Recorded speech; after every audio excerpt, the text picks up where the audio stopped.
안녕하세요. 저는 미용실을 운영하고 있는 40대 초반 여자입니다. 미용실에서 일하면서 정말 다양한 사람들을 많이 만나봤는데요. 그중에선 말도 안 되는 걸로 억지로 부리거나 돈을 못 낸다고 고집을 부리는 손님들도 있었어요. 하지만 그런 진상 손님들을 가뿐히 뛰어넘는 아주 뻔뻔한 인간들이 저와 아주 가까운 곳에 있었답니다. 그건 바로 우리 시댁 식구들인데요. 그 중에서도 최고 뽑자면 바로 우리 시모님입니다. 일도 하고 농사일을 많이 도왔죠. 아침에 일어나면 집 앞에 있는 축사에 가서 소염을 주는 것도 제 일이었어요. 소가 오물오물 지불하기 힘든 모습을 가만히 초구에 앉아 구경하고 있으면 참 재밌더라고요. 소가 혀가 길어서 콧구멍에 막 혀를 집어넣기도 하잖아요. 어릴 땐 그게 그렇게 웃겨서 깔깔대고 웃기도 했었답니다. 저는 가을만 되면 여기저기에 참 많이도 불려다녔어요. 동네 친구들이나 언니, 오빠들이 툭하면 절 찾았거든요. 홍씨야, 너 왜 여기 있어? 우리 집 앞마당 감나무에 달려 있어야지. 왜 여기 있냐고? 너무 무거워서 벌써 떨어진 거야? 뭐라고? 내가 왜 감나무에서 떨어져나? 홍씨 아니거든. 내 이름은 홍씨가 아니라 강홍주야. 생각해보면 시골 생활은 참 정겹고 즐거웠던 것 같아요. 하지만 전 시골이 좋긴 했어도 사람이 많은 도시에서 살고 싶더라고요. 그래서 고등학교를 졸업한 이후엔 무작정 서울로 올라갔답니다. 그리고 식당 아르바이트 하면서 미용 자격증 공부를 했어요. 서울에서 정착하려면 전문적인 기술이 있어야 할 것 같았거든요. 가족들 없이 혼자 지냈지만 외롭진 않았어요. 식당 아르바이트 하면서 만난 친구가 한 명 있었거든요. 그 친구는 저랑 나이도 미다 되었습니다. 둘 다 모아놓은 돈이 별로 없어서 시댁에 들어가서 살게 됐는데 제가 그렇게 하기로 한 건 시부모님의 약속이 있었기 때문이에요. 결혼 전에 시모가 저한테 이렇게 말씀하셨거든요. 며느라, 우선 우리 집에 2년만 들어와서 살면 내가 2년 뒤엔 꼭 너희한테 집을 해준다고 약속하마년이야. 그게 정말이님. 그럼 설마 내가 거짓말할까 봐 그러니. 그리고 요즘 젊은 애들은 결혼하고 나서 1년 만에 이혼하는 부부들도 많지 않니? 그래서 나도 너희가 안 싸우고 잘 사는지 어느 정도 봐야 안심을 할 것 같아서 그러니까 조금 불편하더라도 2년만 참으렴. 그냥 시댁 식구라고 생각하지 말고 너의 가족이다 생각하고 편하게 지내 알겠지. 때부터 시댁살이라니 조금 걱정되긴 했지만 2년이란 기간이 정해져 있었기 때문에 괜찮겠다고 생각했어요. 게다가 가족같이 편하게 지내라는 시모의 말에 안심이 되기도 했었죠. 하지만 막상 결혼을 하고 보니 그게 아니더군요. 남편과 시부 모두 장남이라 1년에 제사가 5번씩 있었는데 워낙 가부장적인 집안이라 며느리 제 입장에선 힘든 점이 이만저만이 아니었죠. 그래도 어떻게든 적응해보려고 노력했는데 첫 제사 때 문제가 터지고 말았어요. 평소에도 집안일은 저와 시모의 차이였는데 제사 때도 아침 일찍부터 시모를 도와 음식을 만드는 저와 달리 남편과 부는 소파에 누워서 TV를 보더라고요. 게다가 자꾸 이거 가져와라, 저거 가져와라 심부름까지 시켰어요. 저는 너무 불공평하다는 생각에 거실로 나가 남편의 손을 잡아 끌었습니다. 여보, 요즘 시대가 어떤 시대인데 이렇게 누워서 놀고만 있을 거야? 요즘에 남자들도 제사 준비 같이 한다고. 누워있지만 말고 나랑 같이 전이나 좀 붙이자. 옆에 있던 시부가 버럭성을 내더군요. 너 이게 지금 무슨 버릇 없는 짓이야? 너 남자가 부엌 들락거리면 뭐 떨어진다는 소리도 못 들어봤냐? 어딜 귀한 우리 장남을 부엌에 데려가려고 해? 자고로 우리 집안은 예전부터 여자들끼리 제사 음식 준비 다 했다. 요즘 시대가 어떻든 말든 우리 집으로 시집 왔으면 우리 집 가풍을 따라야지. 아버님, 그래도 이건 아니죠. 제 조상님도 아니고 조씨 집안 조상님이 조씨 핏줄도 아닌 저랑 어머니만 음식을 준비한다는 게 말이 돼요. 뭐, 조씨 집안에 시집 왔으면 너도 조씨 집안 귀신이 되는 거야? 조상님들 모시는 건데 어디서 핏줄을 따져? 명수, 너 부엌에 들어가기만 해봐라. 난 우리 집 장남이 손에 물 묻히는 거 절대 못 본다. 마누라한테 빌빌거리면서 사는 꼴 보기 싫으니까. 정 도와주고 싶으면 이 집에서 나가. 에이, 아버지 무슨 말씀을 또 그렇게 하세요? 여보, 미안한데 제사 음식은 엄마랑 둘이 좀 준비해. 우리 집 가풍 알잖아. 괜히 아버지 심기 거스리지 멈추지 않고 이어서 쓰려면 다음과 같이 문장을 마무리할 수 있습니다.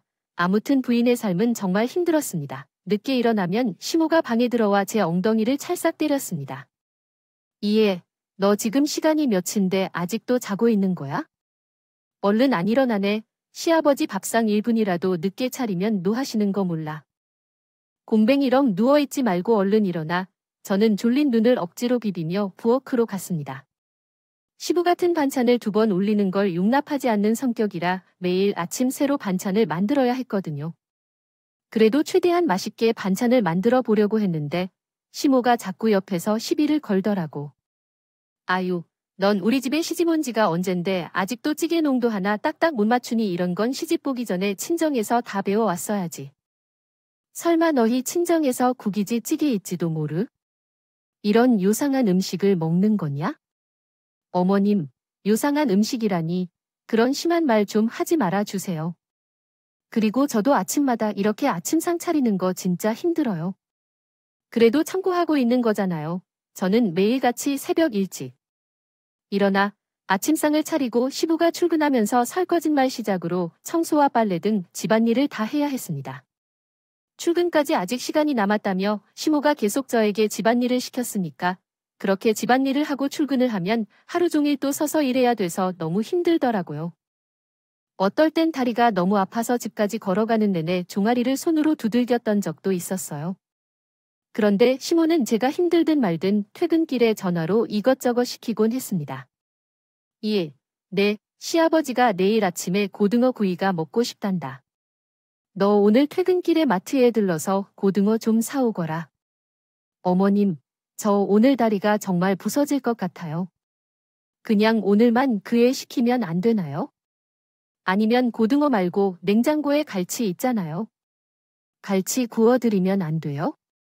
갈치랑 고등어랑 같니? 고등어 대신 갈치 올렸다가.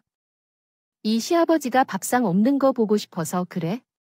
그리고 내 아들이 마트에서 고등어 사서 쫄래쫄래 들고 왔다가 참 좋은 소리 듣겠다. 너 어차피 집에 오는 길에 15분만 더 걸으면 마드에 갈 수 있잖아. 뭐 어려운 것도 아닌데 그것도 못한다고 그래? 아, 저 진짜 다리가 너무 아파서 그래요. 알겠어요. 제가 알아서 사갈게요. 결국 저는 도저히 마트까지 갈 엄두가 안 나서 남편에게 전화해 고등어를 사다 달라고 하고 집 앞에서 제가 산 것처럼 봉지를 바꿔 들었습니다. 꼭 아들이 아닌 제가 사와야 된다고 하니 이런 방법이라도 쓸 수밖에 없더라고요. 그렇게 결국 결혼 생활을 한 지 1년이 지났습니다. 사업을 하고 있던 시동생이 결혼을 하면서 동서가 생기게 되었어요. 동서는 저희는 달리 애교가 엄청 많더라고요. 그런데 어느 날 주말이 되어 시호랑 같이 대청소를 하려고 하는데 갑자기 동서가 놀러온 거예요. 그러더니 시모의 팔짱을 끼고 이렇게 더라고요, 어머님. 오늘은 저랑 백화점 나들이 가요? 저 요즘에 바빠서 백화점도 거의 못 갔는데 혼자 가면 심심하단 말이에요. 우리 거기 가서 쇼핑도 하고 커피도 마시고 영화도 보고 와요. 어머, 그럴까? 그럼 우리 예쁜 둘째 며느리가 가자는데 당연히 가야지. 예, 난 네 동서 백화점에 다녀올 테니까. 그동안 청소 깨끗이 하고 있거라네. 시아버지가 창에 먼지 안 튀 있으면 가만 안 계시는 거 알지? 우리 나가서 저녁까지 먹고 올 테니까 그 전에 깨끗하게 빡빡 닦아 놔 알겠어? 어머님, 저 혼자 집안 대청소를 다 하라고요? 어머님이 같이 해주셔야죠. 난 나가야 된다니까. 어차피 너 혼자 다 할 줄 알잖아. 너 혹시라도 우리 아들 몰래 부려먹을 생각은 절대 하지 말아네. 시아버지한테 걸리면 어떻게 되는 줄 알지? 어머님, 저보고 하루 종일 쉬지도 못하고 청소만 하라는 말씀이세요? 그럼 아버님, 저녁은요? 청소도 저 혼자 하고요. 저녁 식사 준비도 저 혼자 다 준비하라고 진짜 너무 하시네요. 제가 무슨 이 집안에 일하러 들어온 줄 아세요? 하지만 시모는 제 말을 무시하고 하하호호 웃으며 동서와 나가더군요. 하필 남편도 약속이 있어 지방에 내려가 있었고 전 어쩔 수 없이 대청소와 저녁 혼자 다 해야 했습니다. 명절 때도 예외는 아니었어요. 적어도 명절 때만큼은 동서와 같이 일할 수 있을 거라고 생각했는데 그게 아니더라고요. 동선이 시댁에 오자마자 또 애교를 피우면서 시모 보고 커피 마시러 나가자고 하더군요. 시모는 웃으며 저한테 이렇게 말했습니다. 너 제사 음식 혼자 다 알 줄 알지? 우린 나갔다 올 테니까 그동안에 내가 알아서 다 해놔. 2시간 있다가 검사하러 들어온다. 어머님 또 나가신다고? 그럼 저도 못해요. 이 집에 사람이 몇 명인데 왜 저 혼자 다 해야 돼요? 하지만 시모는 또다시 제 말을 무시하고 나가버렸고 저는 집에 온 시누이들에게 얘기를 해봤습니다. 아가씨, 저랑 같이 음식 좀 해요. 이 집안에선 여자들만 일하는 거라면서요? 아가씨들도 여자니까 같이 해야죠. 태언니, 저 오늘 오랜만에 집에 와서 동네 친구 만나기로 했거든요. 저 바빠서 안 돼요. 그럼 막내 아가씨가 도와줘요. 어려운 건 제가 하는데 간단한 것만 도와주면 되잖아요. 네, 제가요. 저 그런 거 한 번도 안 해봤는데요. 그냥 언니가 다 해요. 언니, 그런 거 전문이 아니야? 우리 엄마랑 같이 살면서 다 배운 거 아니었어요. 시누이들이 전부 다 못한다고 하니까 복 터지더군요. 저는 결국 남편을 끌고 왔어요. 하지만 남편도 이렇게 말하더군요. 여보, 내가 제사 음식을 어떻게 해? 우리 아버지가 보면 큰일 나. 나도 도와주고 싶은데 아버지 눈치 보여서 살 떨린다는 말이야. 그러지 말고 오늘만 참아주라. 대신 내가 명절 끝나면 당신 좋은 데 데려가서 맛있는 거 사줄게. 우리 딱 2년만 참으면 되잖아. 그러니까 조금만 참아줘. 저는 정말 우라통이 터졌지만 제 편을 들어주는 사람이 아무도 없으니 어떻게 할 방법이 없더군요. 그래서 어떻게든 2년을 버텨서 이 집을 나가야겠다고 생각했어요. 그런데 그렇게 꿈에 그리던 2년이 지나자 상황은 예상과 다르게 흘러갔습니다. 시모가 집 해줄 생각을 안 하는 거예요. 저는 혹시 까먹었나 싶어서 시호에게 이렇게 말했습니다. 어머님, 저희 결혼한 지 벌써 2년 지났어요. 결혼 전에 말씀하셨죠. 2년 동안 여기서 살면 집 해주신다고 하셨잖아요. 뭐, 벌써 시간이 그렇게 됐나? 가만히 있어봐. 집을 해주려면 돈이 조금 부족할 것 같은데. 예, 미안한데 조금만 더 기다리면 안 되겠니? 네, 2년 있으면 해주신다고 하셨잖아요. 이제 와서 갑자기 더 기다리라고 하시면 어떡해요? 아, 그럼 나보고 어쩌라고. 돈이 있어 해주지. 없는 걸 훔쳐다가 해주리. 너, 누가 보면 나한테 집 맡겨 놓은 줄 알겠다. 어머님이 약속하신 거잖아요. 그래서 얼마나 더 기다려야 되는데요? 정확한 기간을 정해주셔야 제가 기다릴 거 아니에요? 뭘 또 가족끼리 정확한 기간까지 알려달래? 그냥 때 되면 알아서 해주겠지. 내가 내 성질머리 무서워서라도 오래 안 걸리게 할 거니까. 그 큰 소리 좀 내지 마라. 아유, 어느 집 며느리가 이렇게 시모한테 바락바락 대드는 너 옛날 같았으면 진지에 소박 맞았어. 왜 또 그런 식으로 말씀을 하세요? 아무튼 저 오래 못 기다려요. 어머님이 약속하신 거니까 꼭 지키시고. 결국 저는 약속한 2년이 지났는데도 계속 시댁에서 살 수밖에 없었습니다. 남편과 모은 돈으론 독립하기에도 모자랐고 집을 해준다는 얘기에 여태까지 시집살이 버텼는데 그걸 포기하기도 너무 아까웠어요. 그래서 저는 꼭 집을 해준다는 시호의 말을 믿고 기약 없이 기다리게 되었습니다. 그리고 결혼한 지 3년이 되었을 때 저는 미용실을 차리게 되었어요. 이제는 남 밑에서 일하지 않고 제가 사장이 된 거죠. 확실히 전보다 신경 쓸 건 많았지만 그래도 미용실의 비품 하나까지도 제 마음대로 할 수 있다는 점이 좋더라고요. 하지만 세상의 모든 게 다 제 마대로 되면 얼마나 좋을까요?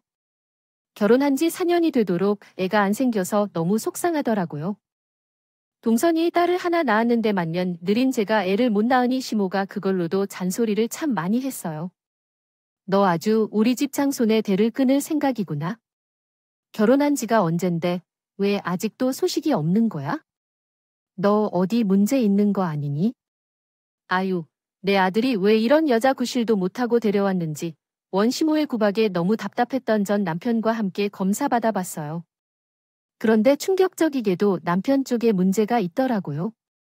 저는 그 사실을 알자마자 시호에게 가서 따졌습니다. 어머님, 병원에 가보니까 제가 아니라 남편 문제래. 여태까지 여자 구실도 못한다고 구박하지? 제가 아니라 어머님 아들이 남자 구이 못하는 거라고요. 참나, 의사가 너 기분 좋으라고 하는 얘기 믿어? 내가 우리 아들 얼마나 건강하게 키웠는데 그럴 리가 없지? 의사가 제 기분을 왜 맞춰줘요? 검사 결과가 그렇게 나왔다니까. 검사 결과고 뭐고 우리 아들한테 아무 문제 없다. 다 내가 문제인 거야? 너 괜히 이런 걸로 내 아들 기죽일 생각하지 말고 집안일이나 똑바로 잘해. 너 요즘 미용실이 바쁘다고 집안일 소리하는 것 같은데 너 이러면 내가 침 못해준다. 아주 빈털터리로 쫓겨나고 싶어. 지금 집 가지고 협박하시는 거예요? 그런 말씀을 하실 거면 해주고 말씀이나 하시던가요? 약속도 안 지키셨으면 도대체 왜 그러세요? 시모가 집을 안 해준다며 협박하듯 말할 때마다 너무 스트레스를 받아 머리가 터질 것 같더군요. 그 약속만 믿고 들어와 살았던 세월을 물을 수도 없고 언젠간 그 집을 꼭 받아내겠다는 생각으로 오기로 버텼습니다. 그러던 중 결혼한 지 6년이 흘렀어요. 그런데 제 희망을 한순간에 박살내는 사건이 있었습니다. 주말에 시동생 부부가 놀러 왔는데 시동생이 시모한테 이런 말을 하는 거예요. 엄마, 이번에 사업 자금 좀 보태줘서 정말 고마워. 안 그래도 이번에 사업 확장하면서 돈이 좀 모자라 걱정했는데 엄마 덕분에 무사히 끝났잖아. 그런데 3억이 그 큰 돈이 어디서 한 거야? 우리 엄마, 겉보기 검소한 은근히 알짜배기 아닐까? 아, 어디서 나긴 내 전 재산 탈탈 털어서 해준 거지. 그러니까 너네 사업 잘 운영할 생각이나 해. 내가 우리 집 기둥이 아니. 그 말을 들은 저는 순간 화가 머리끝까지 치솟았습니다. 저한텐 집해줄 돈 없다고 계속 미루기만 하더니 시동생한테 3억이라는 큰 돈을 해준다는 게 말이 되나요? 저는 너무 화가 나서 시호에게 따지기 시작했습니다.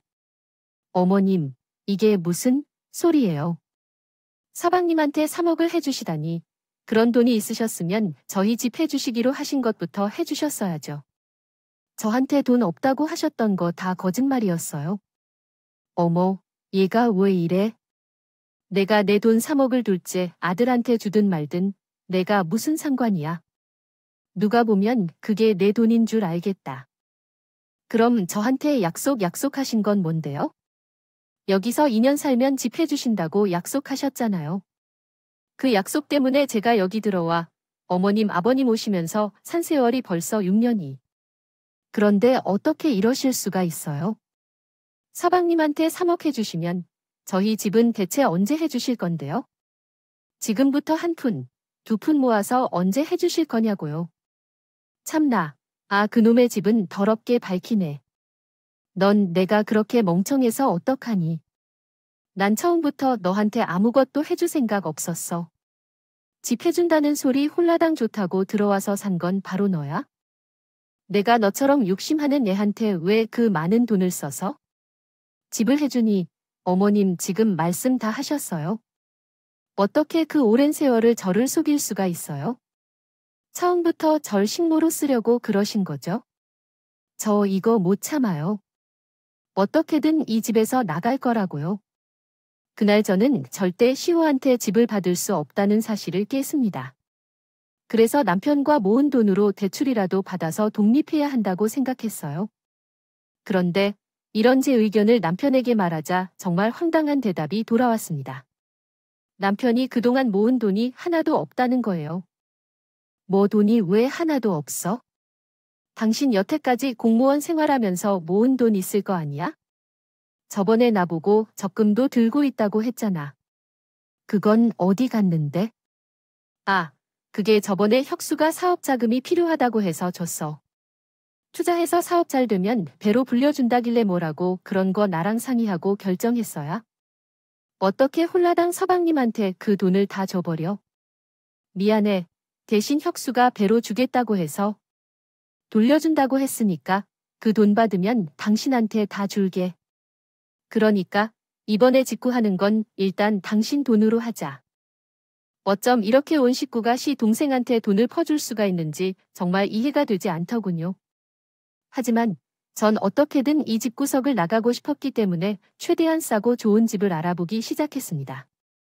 그리고 결혼 7년 만에 제가 악착 같이 본 돈에 대출을 반보해 아파트로 이사를 갈 수 있게 되었어요. 이사 가던 날 제가 느꼈던 해방감은 정말 이루 말할 수 없었습니다.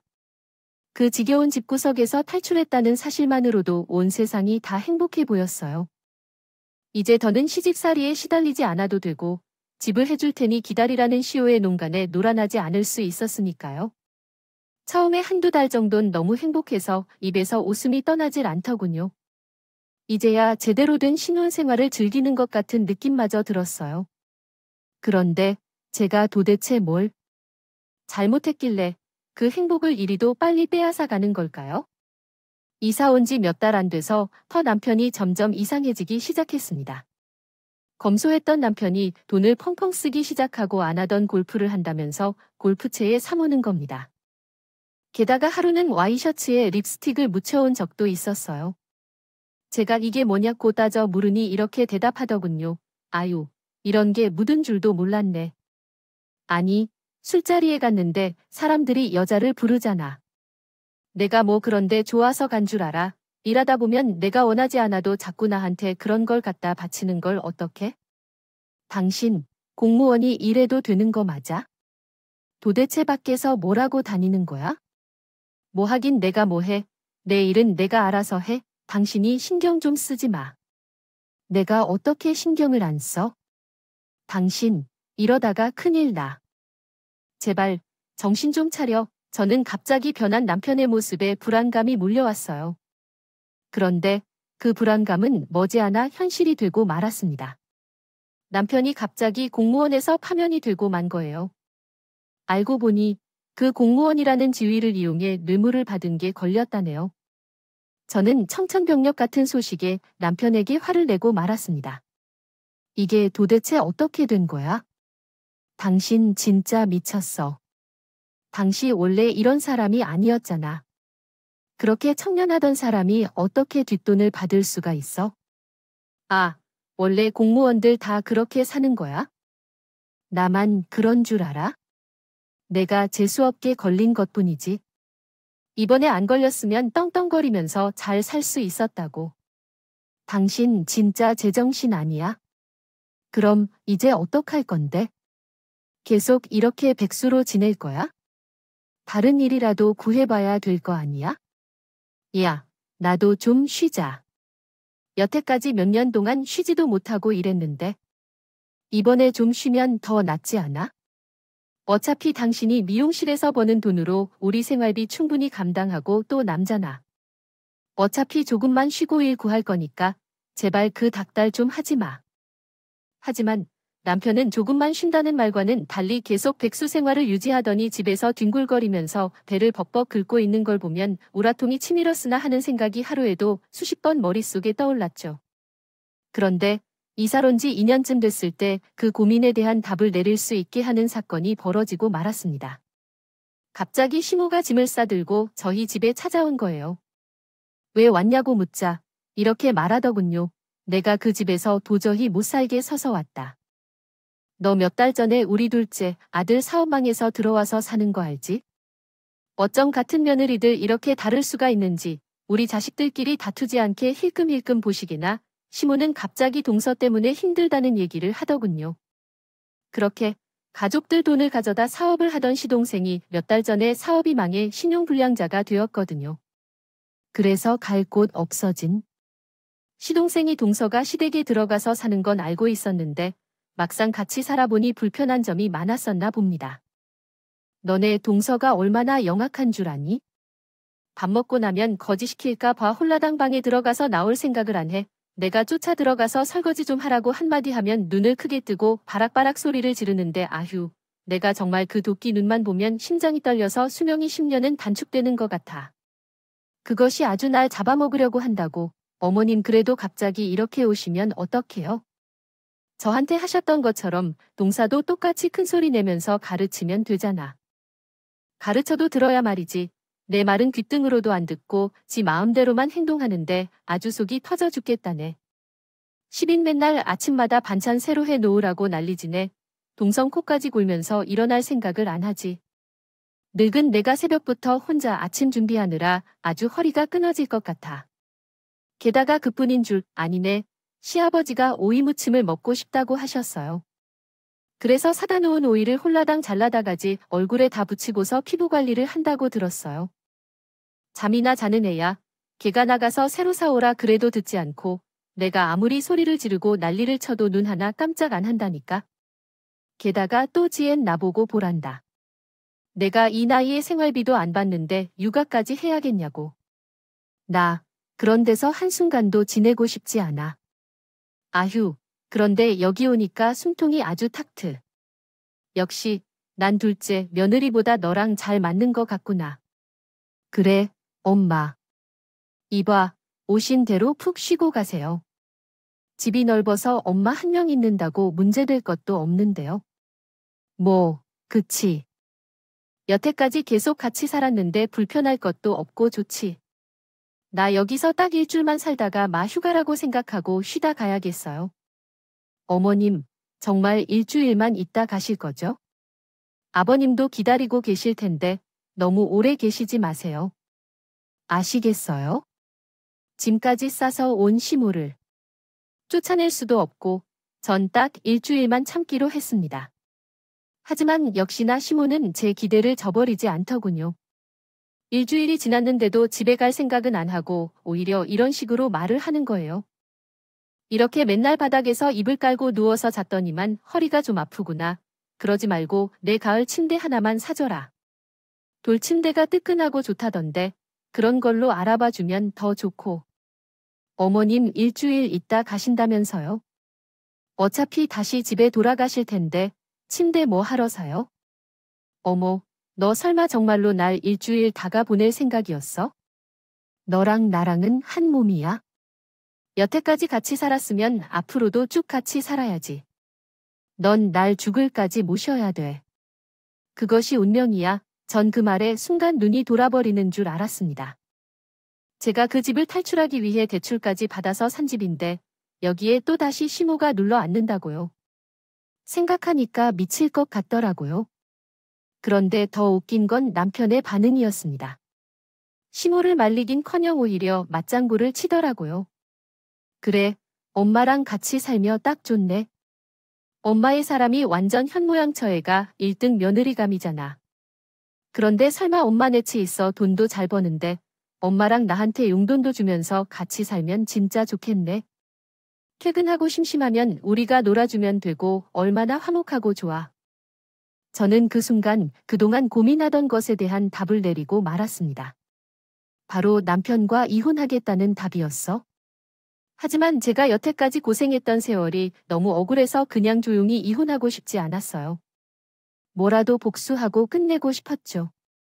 그런데 순간 제 머릿속에 재미있는 묘수가 하나 떠올랐습니다. 그래서 전 끓어오르는 화를 억지로 참으면서 미소를 지어 보였어요. 그리고 최대한 상냥한 말투로 이렇게 말했죠. 어머, 어머님, 어떻게 제 마음을 그렇게 잘 아세요? 저도 그동안 어머님이랑 2년 동안 떨어져 살면서 너무 아쉬웠어요. 앞으로는 제가 잘 모실 테니까 걱정하지 마세요. 그럼 저 방을 어머님 방으로 꾸미는 게 좋겠죠? 그러나 이 아파트가 10년이나 되는 구축이라 저 방에 냉기도 들어오고 하거든요. 아무래도 어머님을 제대로 모시려면 리모델링 한번 하는 게 좋을 것 같아요. 어머님, 혹시 원하는 인테리어 있으세요? 날 위해서 인테리어 공사까지 하겠다고? 아이고, 역시 우리 큰 며느리가 최고야. 글쎄, 어떤 게 좋으려나? 아, 그럼 난 공주방 스타일로 한번 해볼까? 평생 고리타분한 시아버지랑 사느라 공주 대접도 한 번도 못 받아봤잖아. 이번 기회에 아주 벽지도 예쁜 걸로 하고, 그 뭐냐, 침대 위에 망사 같이 떨어지는 거 있지? 그러뇨, 레이스 커튼도 달면 아주 딱이겠군요. 우와, 그럼 우리 엄마 공주 되는 거야? 야, 여보, 그러면 이왕 하는 거 우리 방도 좀 꾸미자. 엄마, 공주니까 나도 왕 느낌 좀 나게 금색 몰딩으로 좀 쫙 깔아봐. 장판도 이런 밋밋한 거 말고 좀 고급스러운 걸로 바꾸란 말이야. 인테리어 공사를 한다는 말에 신이나 호들갑을 떠는 둘의 모습을 보니 참 우습지도 않더군요. 저는 표정이 굳어질 뻔한 걸 겨울 참고 다시 웃으며 이렇게 말했습니다. 그래, 알겠어. 당신 취향도 반영해 줄게. 어머님, 기대하세요. 제가 세상에서 제일 예쁜 공주빵 만들어 드릴 테니까요. 그런데 공사하려고 집을 잠깐 비우는데 그동안이랑 같이 어머님 댁에가 계실 모나까지 있으라고. 그럼 당신 어디서 자라고? 난 미용실 운영도 해야 되니까. 그냥 미용실에서 지내지 뭐. 공사하는 것도 간간히 와서 봐야 되기도 하고. 내가 안 그래도 어머님 오시려고 인테리어 업체랑 미리 다 만나고 왔거든. 조만간 공사 들어갈 거니까 짐 싸서 어머님이랑 내려가 있어. 그렇게 전 시모와 남편을 시댁으로 보내 버렸습니다. 그리고 다음날 짐까지 전부 보내버렸죠. 하지만 인테리어를 하겠다는 그 말은 다 거짓이었어. 제가 미쳤다고 돈까지 들여 인테리어를 하고 시모를 모시게 그건 다이 집에서 둘을 쫓아내기 위한 저의 계략이었어. 그리고 전 바로 집을 부동산에 내놨습니다. 어차피 혼하고 혼자 살면 이렇게 큰 집도 필요 없으니 차라리 반전세로 살 사람을 구해서 월세 받은 돈으로 대출 이자를 갚는 게 나을 것 같더라고요. 어떻게 보면 재테크 이거죠. 그런데 일주일쯤 지나자 시모한테 전화가 오더라고요. 이해, 인테리어 아직 안 끝났니? 일주일 정도면 된다고 했잖아. 이왕 거 아예 싹 다 뜯어서 고치려고 그래서 시간이 조금 더 걸릴 것 같아요. 어머님, 아유, 내가 이 지긋지긋한 집구석에서 하루라도 빨리 나가고 싶은데 공사 끝나는 날만 기다리느라 아주 목이 빠져 죽겠다. 내 공주방은 잘 돼 가고 있는 거지? 그럼요. 제가 인테리어 업체한테 얘기해서 세상에서 제일 예쁘고 고급스러운 공주방으로 만들어 달라고 했어요. 기대하세요. 아마 오시면 깜짝 놀라실 거요. 그런데 다행히도 시세보다 조금 싸게 반전세를 내놨더니 2주 만에 세입자가 구해지게 되었습니다. 그것도 당장 입주한다는 사람으로 저는 그날 바로 시댁으로 선물 하나를 보냈어요. 그리고 시호에게 전화해서 이렇게 말했죠. 어머님, 기다리느라 힘드시죠? 제가 오늘 어머님한테 깜짝 선물 하나 보냈거든요. 도착하면 그이랑 같이 뜯어보고 도장 좀 쾅쾅 찍어달라고 말해주세요. 아셨죠? 제가 보낸 선물은 바로 이혼 서류였다. 날 이혼 소리를 받은 시호와 남편은 허겁지겁 집으로 찾아왔더라고요. 이미 집에는 세입자가 들어와서 한참 짐 정리를 하고 있었는데 문을 쾅쾅 두드리면서 소리를 친 거죠. 저는 그럴 줄 알고 미리 근처에서 대기하고 있다가 그 장면을 목격했다. 야, 문 열어. 너, 이게 뭐 하는? 지금, 현재이야. 후문이 열리기 시작하고 세입자가 나타났는데 황당한 표정을 지었다. 누구세요? 뭐야? 당신이야말로 누굽니까? 여긴 내 아들 집인데. 네. 저 여기 세입자인데 어제 이사 왔어요. 뭐라고요? 말도 안 돼. 1. 명수야. 내가 지금 집을 혼동한 거니? 여기가 너네 집 맞잖아. 이게 어떻게 된 거야? 얼른 님 마누라한테 전화 좀 해봐라. 그때 저는 당당하게 걸어가 가로 말했습니다. 전화할 필요 없어요. 뭐 할 말 있으세요? 왜 꾼 제 세입자분한테 민폐 끼치고 그러세요?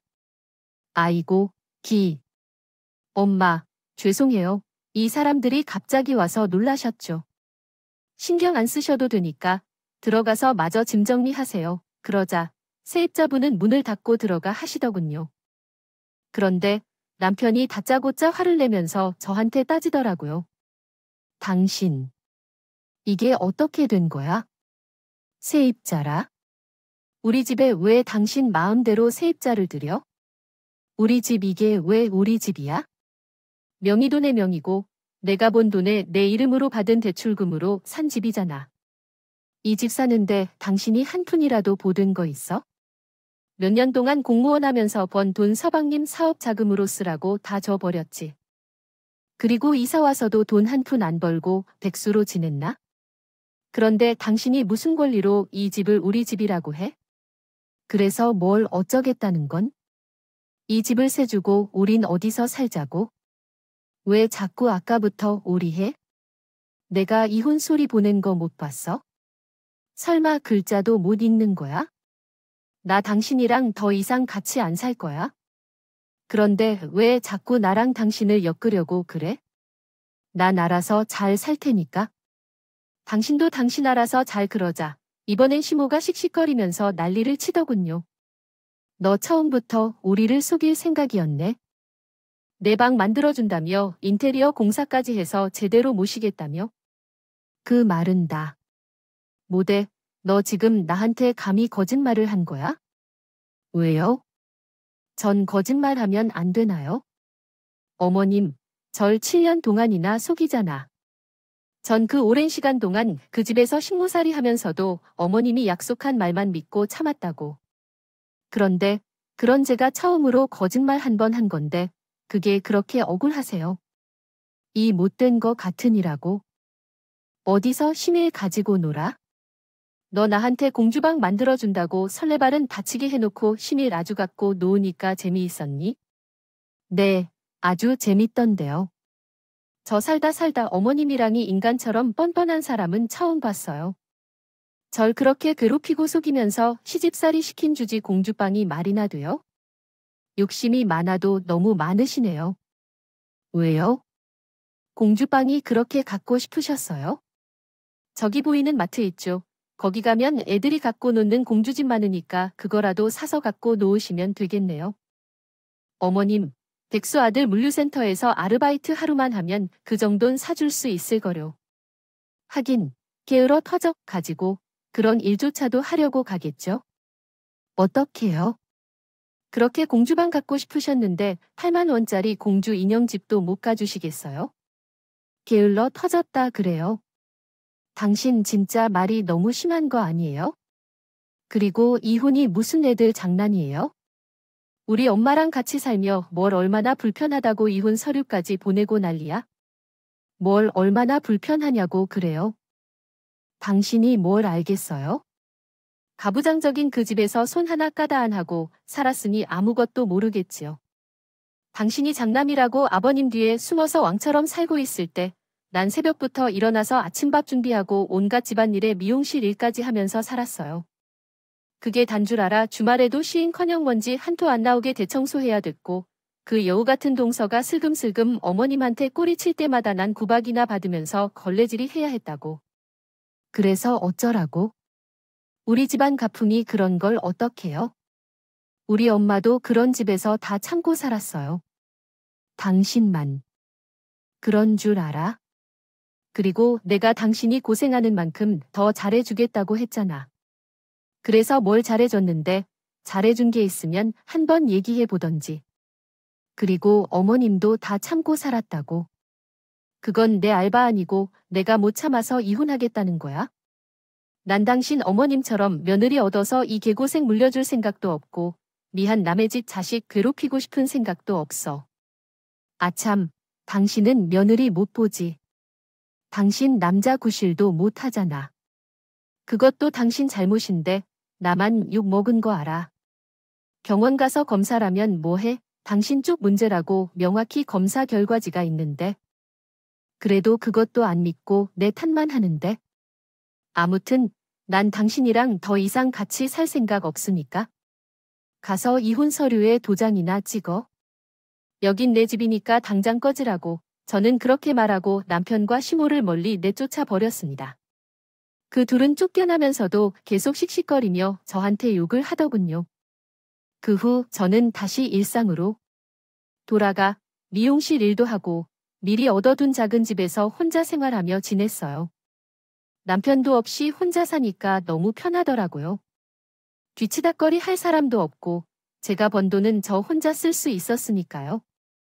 그런데 얼마 후 미용실에서 일을 하고 있는데 갑자기 시호랑 남편이 제 미용실에 찾아온 겁니다. 그리고선 울먹거리며 저한테 이렇게 말하더라고요. 며느라, 내가 잘못했다. 우리 집안에 너 없으면 안 돌아가는 거 잘 알잖니? 그 철없는 둘째 동서 말도 안 듣고 내가 그 집에서 계속 살 거 생각하면 숨이 턱 막힌다. 그러니까 이번 일은 없던 걸로 하고 그냥 용서해주면 안 되겠니? 나 공주방도 필요 없어. 소파에서 자라고 하면 그렇게 하. 그래, 여보. 그래도 우리가 같이 산 세월이 20년인데 어떻게 이렇게 한순간에 나를 내쳐? 나 공무원에서 파면당하고 지금 백수인 거 알잖아? 내가 당신 없으면 어떻게 살라고? 그러니까 한 번만 용서해주라. 나 당신이랑 정말 이혼하기 싫단 말이야. 저는 너무 어이가 없어서 눈을 부릅뜨고 이렇게 말했어요. 여기 내 영업장이거든. 당신들 같은 잡상인은 출입 금지야. 뭐, 잡상인? 내가 왜 잡상인이야? 이게 하다하다 아주 심해 잡상인 취급하네. 잡상인 아니면 뭔데요? 그쪽에 9년 전에 저 속이고 하자 잔뜩이 물건하셨죠. 제가 그것 때문에 9년 동안 얼마나 고생했는지 아세요? 야, 너 설마 날 보고 하자 있는 물건이라고 한 거야? 내가 왜 물건이야? 너 진짜 말 그렇게 할래? 왜? 내가 봤을 땐 물건도 많이 쳐준 것 같은데 하는 짓거리 보니 인간도 아니고 짐승보다도 못한 것 같은데 물건이 아니면 뭐겠어. 내가 하자 있는 거 참고서 계속 쓰려고 했는데 도저히 안 되겠어서 반품한다고 얘기했지. 그런데 왜 반품은커녕 또 여길 찾아와서 난리야? 아줌마, 제가 반품한다는 얘기 못 들었어요. 또 무슨 사기 치려고 내 영업장에 발을 들어요. 뭐야? 아줌마 아이고, 뒷골이. 며느리가 심히 아줌마 말하고 하네. 세상에 이런 막대 먹은 며느리가 있나. 저 아줌마, 며느리 안 할 거라고요. 도대체 몇 번을 말해야 알아들어요? 저 인간 반품할 테니까 당장 가지고 돌아가시라. 왜요? 싫어요. 그럼 여기 있는 염색약을 그 머리에 부어서 얼굴을 빨간색으로 물들게 해드릴까요? 아, 공주 좋아하시니까 핑크색 염색약을 들이부으면 되겠네요. 그 나이 핑크색으로 염색하고 다니면 참 예쁘겠다 그죠? 잠깐. 알았어. 가면 되잖아. 간다고 가. 저는 그놈들을 억지로 미용실 밖으로 쫓아냈습니다. 다행히 손님이 없던 시간에 저 혼자 잠을 자고 있던 상황이었어요. 망정이지. 손님까지 있었으면 괜히 손님한테도 민폐를 끼칠 뻔했네요. 그 후에도 남편은 몇 번이나 저에게 이혼하지 말아달라고 애원했지만 저는 번번이 꺼지라고 답해 줬고 결국 이혼을 하게 되었답니다. 다행히 남편이 결혼 생활 동안 본인이 번 돈을 다 시댁에 퍼주고 최근에 경제 활동을 하지 않았던 게 인정되어 재산은 나눠줄 필요도 없이 이혼을 하게 되었어요. 그렇게 이혼을 한 지도 2년이 지났네요. 저는 이혼 후 혼자 살며 여유로운 생활을 만끽하고 있답니다. 미용실 수입이 짭짤한 데다 제가 사치하는 스타일도 아니라 보니 혼자 먹고 사는 데는 전혀 지장이 없더라고요. 대출도 꼬박꼬박 갚고 있고 적금도 붓고 있어요. 대출을 다 갚고 나면 아파트도 온전히 제거가 되니 노후 걱정도 없다는 생각이 드네요. 얼마 전에 오랜만에 친정에 내려가서 엄마 아빠한테 염색도 해드리고 머리도 예쁘게 잘라드렸어요. 저희 부모님도 여자가 능력 있으면 혼자 살아도 괜찮다면서 응원해 주시더라고요. 아참, 그 인간들은 어떻게 됐는지 궁금하시죠? 저희 손님 중에 시호랑 건너 아는 분이 있어서 얘기 들었는데 아주 가관도 아니더라고요. 전 남편과 시동생은 아직도 백수 상태고 동선 이렇게 구질구질하게 못 산다며 애까지 데리고 이혼해서 나가버렸다고 하네요. 게다가 전 시부돔이 5가 남자 셋을 수발드느라 아주 죽을 지경이라고 해요. 게다가 전 신우도 아들만 중요시하는 집안이니 딸들이 책임질 필요 없다면서 모른 척 한다네요. 어쩔 수 없이 전시모가 이 나이에 청소일을 구해서 한다는데 아주 새통이나 집 귀한 자식인 절 데려다 을 미끼로 속이고 식물처럼 부려먹었던 그 집안 사람들에겐 정말 마땅한 결과라고 생각해요. 고대 그리스의 신 호메로스가 이런 말을 했대요. 죄악에는 허다한 도구가 있지만 그 모든 것에 공통적으로 적용되는 건 거짓말이다. 나쁜 사람들이 그만큼 거짓말을 흔히 쓴다는 뜻이겠죠. 저를 7년간이나 속인 그 집안 식구들도 여기에 해당되는 인간들인 것 같네요. 여러분, 제가 이혼하고 혼자 살아보니까 혼자 사는 것도 꽤 괜찮은 것 같아요. 지금 제 사연을 들으시는 분들 중에서 저처럼 이혼하고 혼자 지내시는 분들도 있을 것 같은데 저처럼 씩씩하고 밝게 지내셨으면 좋겠어요. 따뜻한 봄이 오면서 꽃가루가 슬슬 날리는 것 같아요. 기관지 건강에 항상 조심하시고 행복한 하루 보내셨으면 좋겠습니다. 제 이야기에 귀 기울여 주셔서 감사합니다.